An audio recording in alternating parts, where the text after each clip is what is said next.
রাসূল বের হয়ে ডাক দিলেন, ও তায়েফবাসী আসো আসো, আমাকে আল্লাহ রিসালাত দিয়া পাঠাইছেন, তোমাদের তাওহীদের পথে ডাকতেছি, মুক্তির পথে ডাকতেছি, আসো।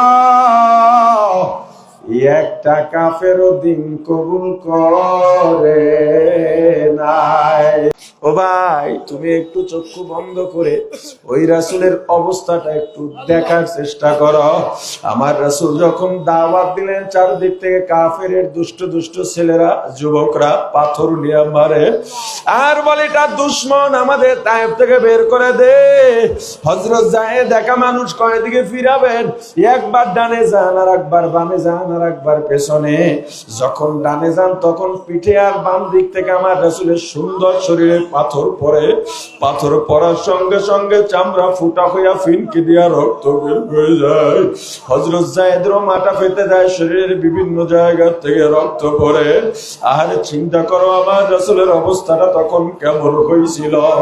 চতুর্দিক থেকে পাথর মারতে মারতে আমার রাসূলের শরীরটা একেবারে ক্ষত বিক্ষত করছে, রক্ত গায়ে পানি ঢাললে যেমন বাইয়া পড়ে, আমার রাসূলের শরীর মোবারক থেকে রক্ত বাইয়া বাইয়া পড়ে। আমার রাসূল দুর্বল হয়ে গেছেন, হাঁটতে পারেন না, হাত উঠায় বলেন, তায়েফবাসী আমি পাগল না, তোমাদের দুশমন না, আমি আসছি তোমাদের মুক্তির পথ দেখাইতে, আমাকে মেরো না মেরো না। আমার রাসূল হাঁটতে পারেন না, দুর্বল হয়ে গেছেন। দুষ্ট কাফেররা ধাক্কা মারে সামনের দিকে আগা দেওয়ার জন্য। আমার রাসূল ক্লান্ত শরীর ভর সইতে পারেন না, উপর হইয়া জমিনের মধ্যে পড়ে যান। আবার কোনো মতে উঠতে নেন, পুরোপুরি ওঠার আগে আবার ধাক্কা মেরে ফালাইয়া দেয়। আমার রাসূল আহত যায়েদের শরীরে হাত দিয়া কোনো মতে হাঁটতে হাঁটতে পাহাড়ের গোড়ায় গিয়া বসছেন। জিবরাইল আসছে, হুজুর আপনি যদি বলেন, আপনার কান্নায় আসমানের ফেরেশতারাও কান্দে। আসমানের ফেরেশতারা জীবনে দুইবার কেঁদেছে। একবার হযরত ইব্রাহিম যখন নিজের সন্তান ইসমাইলকে ছুরির নিচে দিছে, আর একবার কেঁদেছে তায়েফের ময়দানে আমার রাসূল রক্তাক্ত হইয়া পাহাড়ের পাশে বসে যখন কাঁদেন আর বলেন, আল্লাহ আপনি সাক্ষী থাকেন। ওরা বলে আমি পাগল, আমি পাগল না। জিবরাইল কি বলেন, ও জিবরাইল ওদেরকে না ধ্বংস করা যাবে না, ওরা আমাকে চেনে নাই, চিনলে এমন কষ্ট দিত না। ওরা একদিন মানবে, না হয় ওদের পরবর্তী প্রজন্ম মানবে। আমার রাসূল এত দয়ার রাসূল, ওই রাসূলের পছন্দ সুন্নত তরিকায় চলা, ওই রাসূলের পছন্দ রাষ্ট্রীয় ভাবে দিন কায়েম করা। আমরা যদি রাসূলের উম্মত হয়ে থাকি, রাসূলের পছন্দ মতো চলবো না দুনিয়ার খেয়াল খুশি মতো চলবো? আরো জোরে বলেন, আরো জোরে বলেন। ইবরত কি জাহে তামাশানে হি হ্যায়,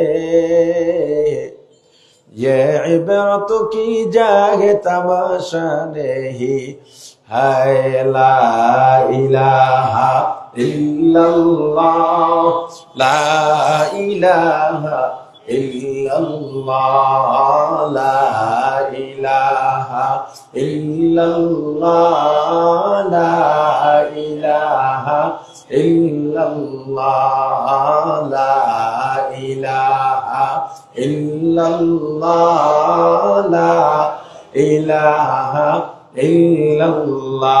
আমার দয়ার মাবুদ রে, কোথায় গেলে পাবো আপনার ঠিকানা, কোথায় গেলে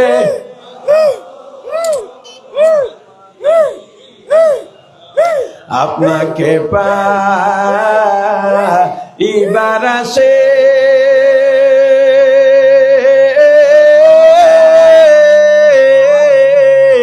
ঘুরি আমি দেশ বিদেশে, চরমনার ময়দানে করলাম বিছানা,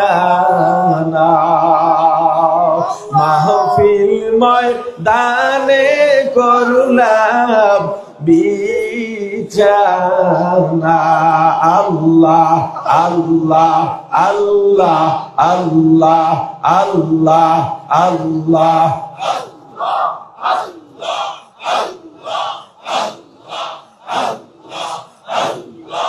اللهم صل على سيدنا ونبينا وشفيعنا وحبيبنا ومولانا محمد صلى الله عليه وعلى آله وأصحابه وبارك وسلم।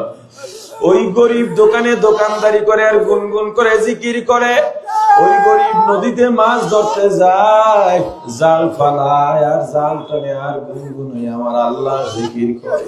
আল্লাহর জিকির করতে ভালো লাগে, অন্তরের মধ্যে আল্লাহর মায়া, আমার রাসূলের মায়া, রাসূলের ভালোবাসা। ওরে আমার ভাই, এই বর্ণবাদ দূর করলেন আমার রাসূল। আর তুমি কোন কসুর নেলসন ম্যান্ডেলারে নিয়ে আসো? তুমি আমার রাসূলের ইতিহাস জানো না, রাসূলের খবরও জানো না। এই দুনিয়ায় যত মানবতা সভ্যতা, এই দুনিয়ার যত অধিকার মর্যাদা বাস্তবায়ন করেছেন আমার রাসূল। কে? জোরে বলেন সাল্লাল্লাহু আলাইহি ওয়াসাল্লাম। আবার বলেন সাল্লাল্লাহু আলাইহি ওয়াসাল্লাম। আবার বলেন সাল্লাল্লাহু আলাইহি ওয়াসাল্লাম। ও রাসূলের উম্মতরা, রাসূল কি পছন্দ করেন, রাসূল কি চান, উম্মতের থেকে আমার রাসূল কি আশা করেন? তুমি যদি রাসূলের উম্মত হও, রাসূলের ভালোবাসা তোমার অন্তরে থাকে, ওটা বাস্তবায়ন করার জন্য, রাসূলের পছন্দ মতো তোমাকে গড়বার জন্য তুমি ব্যাকুল হইয়া যাইবা। তুমি যদি চিন্তা করতা যারা হজে যায়, উমরায় যায়, ওই মক্কা থেকে মদিনা যাইতে এখন তো রাস্তা ভালো, নিজস্ব গাড়িতে গেলে 4.5 থেকে 5 ঘন্টা সময় লেগে যায়, গাড়ি থাকে 150-র উপরে টান, আর ট্রান্সপোর্টের গাড়িতে গেলে 6, 7, 8 এমনকি 9 ঘন্টাও লেগে যায়। আর তুমি যখন ওই মদিনায় যাও, তুমি শুধু জানালা দিয়া মোবাইলের ভিডিও অন করে রাখো, কোথায় উট দেখা যাবে, কোথায় খেজুরের বাগান, কোথায় দুম্বা। একবার যদি চিন্তা করতাম আমি এখন যাই এত সহজে, আমার রাসূল যখন মক্কা ছেড়ে মদিনায় গেলেন, তখন তো এই রাস্তা ছিল না, এত সুন্দর যানবাহন ছিল না। কি কারণে আমার রাসূল ওখানে গেলেন? একবার যদি চিন্তা করতাম, রাসূলের রওজায় যখন লাইন দিয়া হাজার হাজার লক্ষ লক্ষ হাজিরা ঢুকে আমার রাসূলকে সালাম দেওয়ার জন্য, আরে কি একটা যুগ আইলো, মোবাইল ধরছে ভিডিও, আবার বাড়িতে বউকে ভিডিও কল দেয়, ওই ভিডিও কলে বউকে দেখা যায়, অন্যান্য মানুষও দেখে, অথচ রাসূলের রওজার সামনে দাঁড়ায়া তোমার তো পাথর হৃদয়টাও গলে মোমের মতো নরম হয়ে যাওয়ার কথা, ওই জায়গায় দাঁড়াইয়া চোখের পানি ধরে রাখতে পারার কথা না। হাজার হাজার হাজির মধ্যে মাঝে মাঝে 2-1 দেখা যায় কি যেন হারায়া ফেলছে, কি যেন হারায়া ফেলছে। রাসূলের রওজার সামনে যাইয়া পাগলের মতো করে শুধু গাল বাইয়া বাইয়া পানি পড়ে, আর মনের কত মাধুরী মিশায়া সালাম দেয়, আসসালাতু ওয়াসসালামু আলাইকা ইয়া রাসূলুল্লাহ, আসসালাতু ওয়াসসালামু আলাইকা ইয়া হাবিবাল্লাহ, আসসালাতু ওয়াসসালামু আলাইকা ইয়া শাফিআল মুজনিবিন, আসসালাতু ওয়াসসালামু আলাইকা ইয়া রাহমাতাল লিল আলামিন।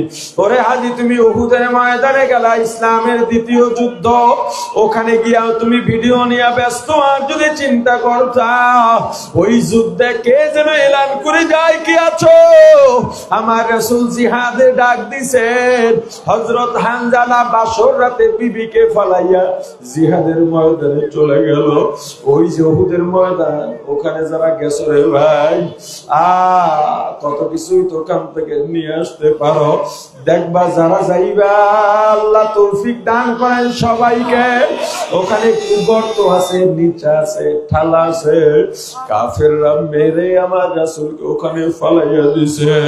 আমার রাসূলের দান্দান মুবারক শহীদ হয়ে গেছে, আমার রাসূল রক্তাক্ত হইলেন, আমার রাসূল উহুদের দিকে গেছেন, উহুদের পাহাড় দুই ভাগ হইয়া আমার রাসূলকে আশ্রয় দিল। আমার রাসূল বললেন উহুদ আমাদেরকে ভালোবাসে, আমরাও উহুদকে ভালোবাসি, উহুদ আমাদের সঙ্গে জান্নাতে যাবে।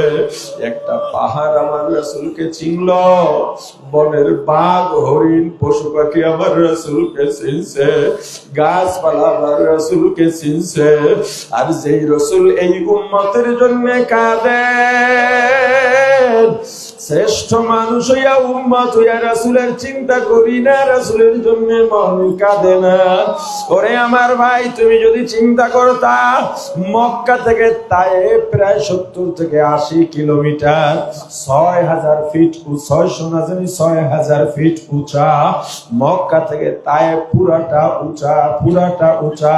ফোরওয়াল গাড়ি ছাড়া সহজে উঠতে পারে না, নরমাল গাড়ি এসি বন্ধ করে ওঠে, তাও অনেক কষ্ট হয়, অনেক সময় ইঞ্জিন হিট হয়ে যায়, স্টার্ট বন্ধ হয়ে যায়, গাড়ি আগুনের মতো হয়ে যায়। তুমি ওখানে যাও বুড়ির বাড়ি দেখতে, বুড়ির বাড়ি নিয়েও ইখতিলাফ আছে, ওটা বুড়ির বাড়ি না, তবুও ধরে নিলাম।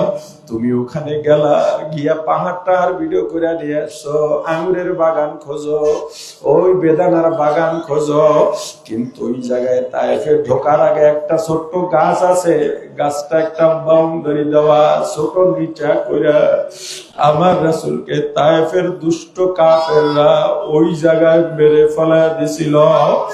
আহারে আমার রাসূল তায়েফে গেলেন, দুইটা দিক লক্ষ্য করে চিন্তা করে, আমার রাসূলের দুধ মায়ের একটা সম্পর্ক আছে তায়েফের সঙ্গে, আর একটা শ্বশুর বাড়ির সম্পর্ক তায়েফের সঙ্গে। আমার রাসূল চিন্তা করছেন এখানে গেলে আমার কথা ওরা শুনবে, ফলাইয়া দেবে না। 3 দিন মতান্তরে 10 দিন আমার রাসূল বের হন নাই, কোনো দাওয়াতও দেন নাই। 3 দিন পরে আমার রাসূল বের হয়ে ডাক দিলেন, ও তায়েফবাসী আসো, আমাকে আল্লাহ রিসালাত দিয়া পাঠাইছেন, তোমাদের তাওহীদের পথে ডাকতেছি, মুক্তির পথে ডাকতেছি, আসো। একটা কাফেরও দিন কবুল করে নাই, তায়েফের প্রান্তরে নবীজি যেদিন দিনের দাওয়াত দিতে যান, সেদিন নবীজি আমার কত আঘাত সহিলেন, এতিম নবীজি সেদিন কত আঘাত সহিলেন, হয়ে অসহায়। তায়েফের প্রান্তরে নবীজি যেদিন দিনের দাওয়াত দিতে যান, যায়েদকে সাথে নিলেন, 3টি দিনে দাওয়াত দিলেন।